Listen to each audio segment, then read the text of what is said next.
What up, Diamond Crew, man? Welcome back to this podcast, man. Look, your number one spot for real Eagles football. Look, man, we ain't got time for the fluff today. We got to get right into it.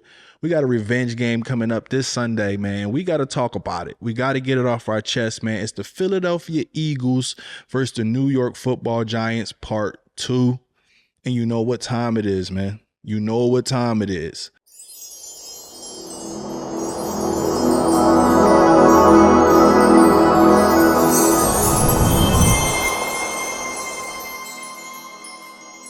Let's keep it 100, man.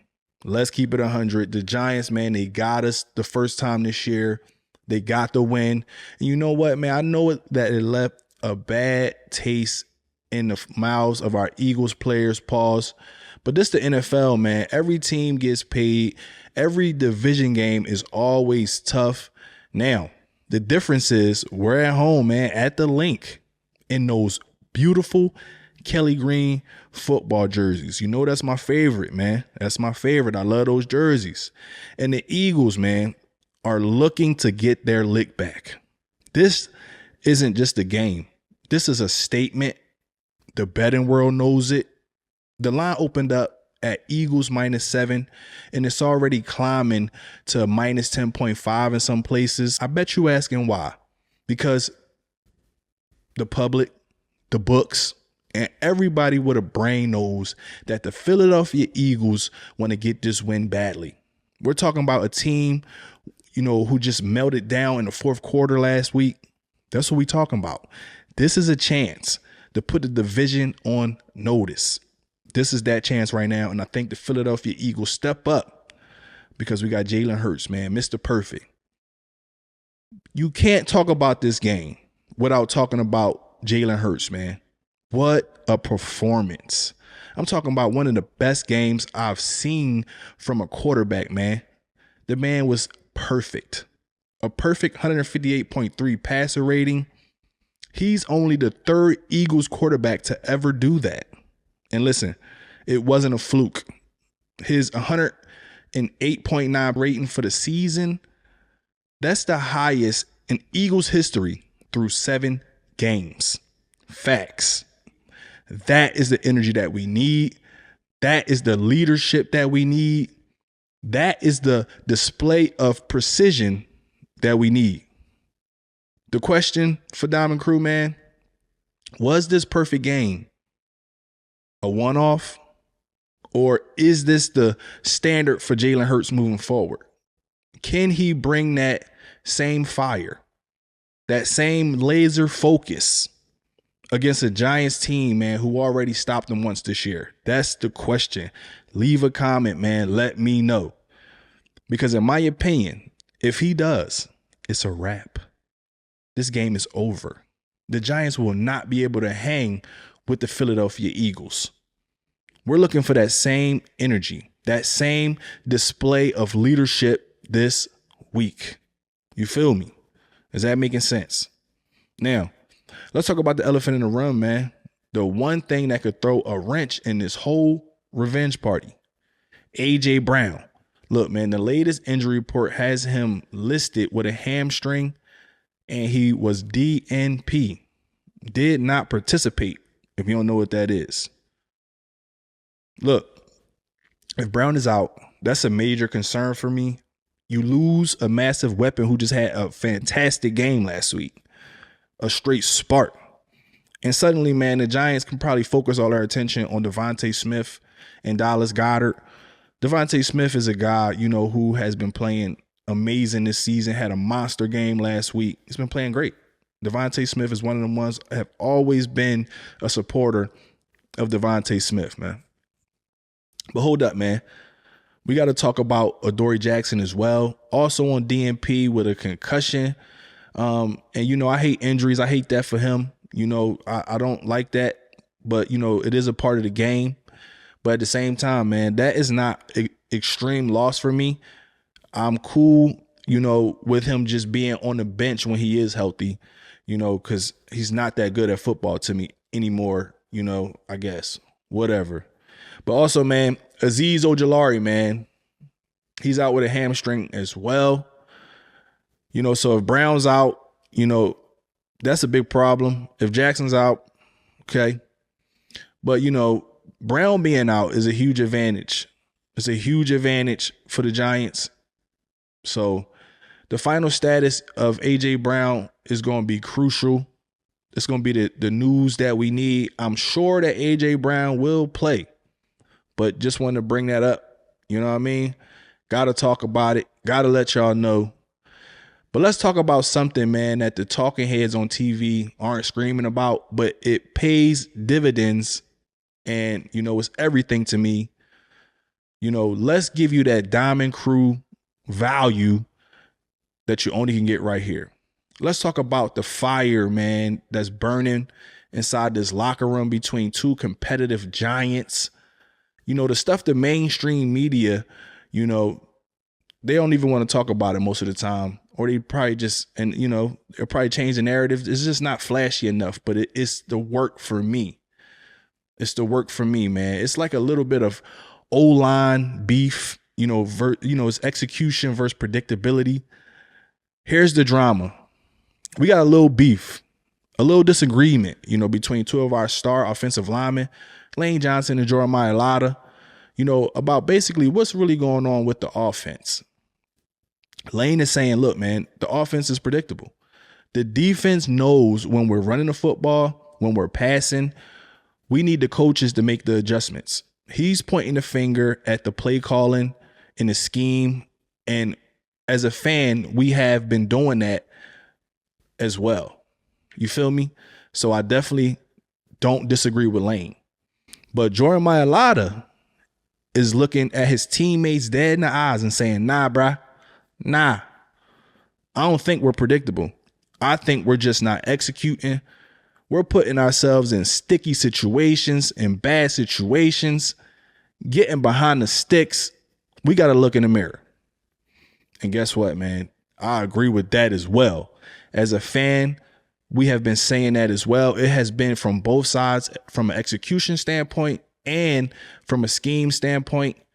But this is a fantastic discussion because we have been having it, for the first 7 weeks of the season. But which one is right in y'all opinion?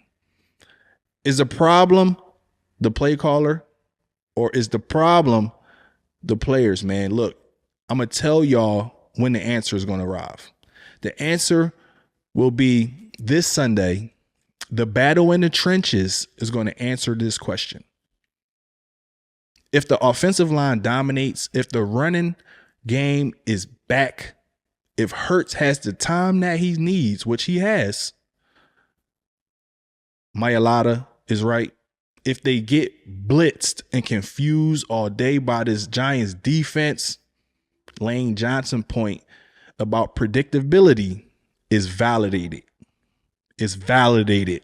This is the single most important factor in this football game, and it's rooted in this internal debate. Man, look, that's how you know that Philadelphia has the best players in the right positions. They are ready to scour the earth. They are ready to really sit down and figure out why this Philadelphia Eagle team can't get back to our brand of football consistently. And that's what I want to see. This is the bread and butter. We are going to figure this out. And that's why, and when you hear stories like this, that's why you know that. And we also, man, got an unsung hero this game. The return of Jalen Carter.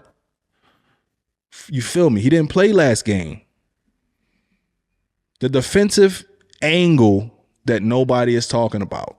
The return of Jalen Carter in this game. Remember the first game? Carter did not play because he had that heel issue. The Giants won that game against an Eagles defense that was missing one of its key players. Somebody who disrupted the offensive line almost instantaneously. Look, man, Carter is back. He is a game wrecker. Vic Fangio, the defensive coordinator for the Philadelphia Eagles, is already crediting Jalen Carter for stepping up on key plays. Do you feel me? After, Jalen Carter had a slow start to the season, this is a massive, massive personnel change that the Giants did not face in that first matchup. If the Eagles' defensive line is at full strength with Jalen Carter, it changes everything. It means more pressure on the Giants quarterback, more plays that disrupt that run game that really killed us last week. Last time we played them, from Jackson Dart and Cam Scatterbo. But now, man, they're looking at a completely different defensive line that the Giants thought that they had figured out. The revenge isn't just on the offense, it's on the defense as well. Two factors. And Jalen Carter and Nakobe Dean. Can't forget about Nakobe Dean. Is a silent assassin. They the silent assassins, the difference makers in his defense. You just watch, man. Nakobe Dean has such great pursuit to the ball carrier. Tackle well. Man, we was missing that. Campbell on the edge. Played well. We was missing that. So here we go, man. Let's bring it all back to the trenches where the Philadelphia Eagles play great football. Let's leave it up, you know what I'm saying, to the defensive coordinator for the Giants. You know, we know that he loves the blitz. He's done it. He's did it. He completely stunned our Eagles offensive line, you know, in the first game. Basically, man, he took our bread and butter away. And that's why the game turned out the way it did. You know, a lot of other factors as well. But the fact of the matter is, man, the Eagles' identity is physical dominance. Running the football, in my opinion. The Giants defensive coordinator, man, he took that away. You know, for the Eagles to get this convincing win, man, they will have to reestablish that dominance. They're going to have to, you know, protect Jalen Hurts. They're going to have to run the ball effectively this game. This is the ultimate test for our coaching staff. Can they scheme up a game plan that neutralizes the Giants' defensive blitz? Or will Giants prove that they have the blueprint to shut the Eagles' offense down? That's a question. Is scheme versus execution in the biggest battle of one of the biggest games, in my opinion. Can't lose to the Giants. Can't get swept by the Giants. It's devastating. So, Diamond Crew, man, we got the revenge factor, right? We got a perfect Jalen Hurts. We got a question mark on A.J. Brown.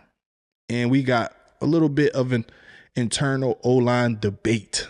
Not an argument. It's a debate. Debates make people better.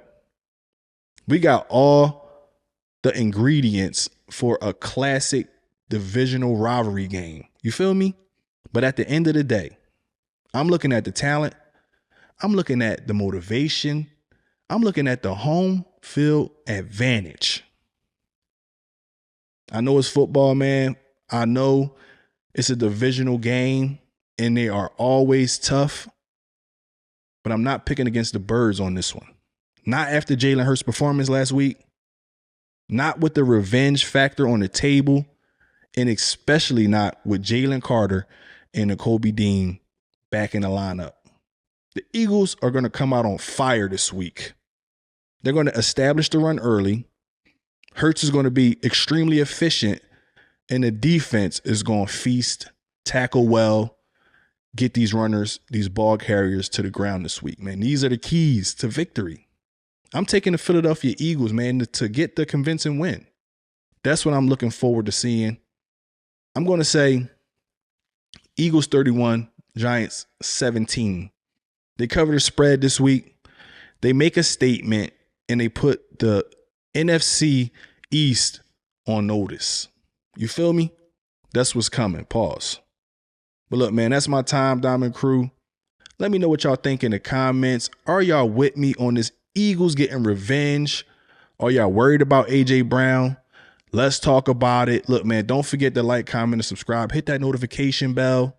You know what I'm saying? We're going to catch y'all on the next show. But if you made it this far in the video, please do all those things, man, I just covered to keep the channel in rotation. You know what I'm saying? But until next time, it's Diamond Crew. This the crew. This here most definitely what we do. Like a microphone, I'm always in the stew. They hate to see me cause they see me in the cool.